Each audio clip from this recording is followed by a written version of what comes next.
11th admission 2025-26। तर या व्हिडिओमध्ये आपण बघणार आहे की 26 तारखेला संपूर्ण विद्यार्थ्यांना कॉलेज मिळणार आहे। हे कन्फर्म झालेलं आहे की 26 जूनला संपूर्ण विद्यार्थ्यांना कॉलेज अलॉटमेंट लिस्ट साइटवर उपलब्ध करून देण्यात येणार आहे।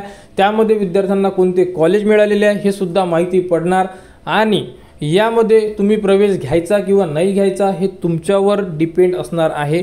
परंतु या व्हिडिओमध्ये आपण डिस्कस करणार आहे की कोणत्या विद्यार्थ्याला ॲडमिशन घेणे कंपल्सरी असणार आहे, म्हणजे प्रवेश घ्यावाच लागेल, अन्यथा तुम्ही या प्रवेश फेरीमधून बाद केले जाणार।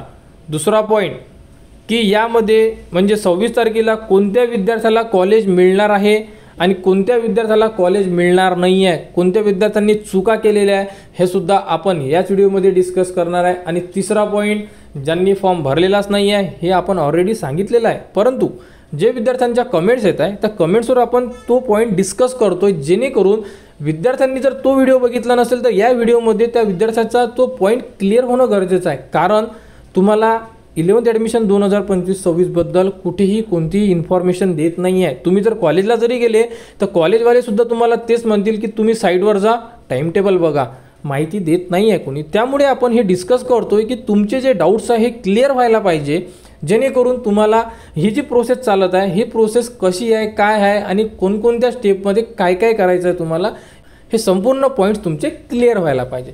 तर आपण संपूर्ण पॉईंट्स आता बघणार आहे। तर सर्वप्रथम हे बघणार आहे आपण की या राऊंडमध्ये कोणत्या विद्यार्थ्याला कॉलेज मिळणार नाही आहे। तर सर्वप्रथम लॉग इन करून घ्यायचं आहे। तर लॉग इनच्या ऑप्शनला क्लिक करायचं आहे। आपल्याकडे ID आहे, पासवर्ड आहे, त्यानंतर खाली दिलेला कॅप्चा टाकायचा आणि लॉग इनला आपल्याला क्लिक करायचं आहे। तर बघू शकता जर तुम्ही लॉग इन करणार तर तुम्ही सुद्धा तुमच्याकडे ID पासवर्ड आहे, तुम्ही लॉग इन करू शकता।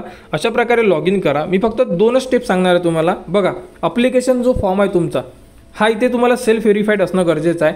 सेल्फ व्हेरीफाईड ज्या विद्यार्थ्यांचे आहे त्यांचे प्रोव्हिजनल मेरिट लिस्टमध्ये नंबर ऑलरेडी लिस्टमध्ये नाव आलेले आहे। त्यानंतर इथे आपल्याला बघू शकता, इथे आपल्याला 3 ते 4 फॉर्म दिलेले होते, ते होते कॅपराऊंडचे। बघू शकता इथे पार्ट 2 मध्ये कॅपराऊंडचा फॉर्म होता। हा जो कॅपराऊंडचा फॉर्म आहे हा आपला मेन फॉर्म असणार आहे, ज्यामध्ये विद्यार्थ्यांनी कॉलेजचे नाव ॲड केलेले आहे। 1 पासून तर 10 पर्यंत कितीही कॉलेज तुम्ही ॲड करू शकत होते, फक्त 1 ते 10 मध्ये।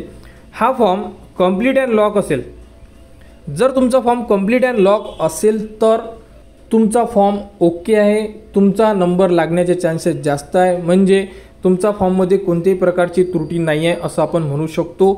तुम्हाला कॉलेज जे आहे हे मिळू शकते। परंतु ज्या विद्यार्थ्यांचा फॉर्म इथे इनकम्प्लीट असेल, अनलॉक असेल, त्या विद्यार्थ्यांना कॉलेज मिळणार नाही आहे। मी हे तुम्हाला 100% सांगतोय।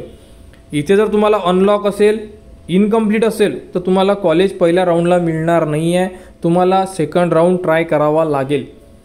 हेच पॉईंट आपण स्टार्टिंगला सांगितलेलं आहे की कोणाला कॉलेज मिळू शकतो, कोणाला मिळणारच नाही आहे। ज्यांचा फॉर्म कॅप राऊंडचा फॉर्म इनकम्प्लीट असेल किंवा अनलॉक असेल त्यांना मिळणार नाही आहे। आणि त्यानंतर इथे खाली इनहाऊस कोटा, मायनॉरिटी कोटा आणि मॅनेजमेंट कोटा याबद्दलची संपूर्ण माहिती ऑलरेडी टाइम टेबलनुसार झालेलं आहे। त्यांचे जे अलॉटमेंट आहे हे सुद्धा झालेलं आहे, विद्यार्थ्यांना कॉलेजसुद्धा मिळालेलं आहे। काही विद्यार्थ्यांनी प्रवेश घेतलेला आहे किंवा काही विद्यार्थ्यांनी प्रवेश घेतलेला नसेल, परंतु जर त्यांनी कॅप राऊंडचा फॉर्म भरलेला असेल, म्हणजे हा फॉर्म कंप्लीट अँड लॉक असेल, तर तुमचा नंबर रेग्युलर राऊंडमध्ये सुद्धा लागू शकतो। रेग्युलर राऊंड 26ला आहे, हे ऑलरेडी आपण सांगितलेलं आहे। 26 तारखेला तुम्हाला कॉलेज मिळू शकते। तुम्ही 4ही फॉर्म भरू शकता, असं काहीच नाही जर तुम्ही इलिजिबल असाल तर। अशा प्रकारे ही एक अपडेट होती। त्यानंतर आपण एक पॉईंट डिस्कस केला होता, ते म्हणजे की कोणाला कॉलेज कंपल्सरी घ्यावंच लागेल। तर ज्या विद्यार्थ्यांनी सिरीज टाकलेली आहे 1 2 3 4 5 6 7 अशा प्रकारे कॉलेजेस तुम्ही ॲड केलेले आहे, तर 1 नंबरचं जे कॉलेज आहे हे जर तुम्हाला मिळालं तर तुम्हाला प्रवेश तिथे घ्यावाच लागणार आहे, नाहीतर तुम्ही नेक्स्ट राऊंडमध्ये फॉर्म भरू शकत नाही। जर तुम्हाला याबद्दल खरोखर माहिती पाहिजे असेल तर तुम्ही जवळपास जेही कॉलेज असेल तुमच्या आजूबाजूला त्यांच्याकडून सुद्धा तुम्ही माहिती घेऊ शकता, किंवा 11 डिपार्टमेंटवर सुद्धा मोबाईल नंबर दिलेला आहे, त्यांना कॉल करा, त्यांच्याकडून सुद्धा तुम्ही माहिती घेऊ शकता। परंतु माहिती घ्या। जर तुम्हाला 1 नंबरचे कॉलेज मिळाले आणि जर तुम्ही ते रिजेक्ट केले, नाही मला हे कॉलेज नाही घ्यायचं, मी नेक्स्ट राऊंड ट्राय करतो, तर त्या अगोदर माहिती घ्या आणि त्यानंतरच तुम्ही डिसिजन घ्या की मला कॉलेज घ्यायचं आहे अथवा नाही घ्यायचं आहे। डाऊट्स असेल तुम्ही मला सुद्धा कमेंट्स करू शकता, मी त्यावरती सुद्धा तुम्हाला संपूर्ण माहिती देण्यात येणार. परंतु नेक्स्ट राऊंड तुम्हाला ट्राय करता येणार नाही, त्यामुळे तुम्ही एकदा याबद्दलची माहिती संपूर्ण घेऊ शकता. आणि त्यानंतर टाईम टेबलनुसार संपूर्ण ज्या अपडेट आहे आता, म्हणजे राऊंड 2 26ला लागल्यानंतर तुम्ही 27 पासून ते 3 पर्यंत प्रवेश घेऊ शकता. त्यानंतर 5 तारखेला संपूर्ण ज्या जागा असेल ह्या साईडवर उपलब्ध करून देण्यात येणार आहे. साधारणतः 7 तारीख ते 8 तारखेला तुमचा राऊंड 2चा फॉर्म भरू शकतो आपण. आणि त्याबद्दलचे अपडेट तुम्हाला वेळोवेळी आपल्या चॅनलवर देण्यात येणार. त्यासाठी आपल्या चॅनलच्या कनेक्टमध्ये राहा, चॅनलला सबस्क्राईब करून ठेवा आणि संपूर्ण ज्या अपडेट आहे ह्या तुमच्यापर्यंत पोहोचल्या जाणार. तुम्हाला कुठेही डाऊट्स असेल, काही समजलं नसेल तर तुम्ही कमेंट्स करू शकता, त्यावरती तुम्हाला माहिती दिल्या जाणार. तर आपल्या चॅनलच्या कनेक्टमध्ये राहा आणि आपल्या चॅनलला सबस्क्राईब करून ठेवा.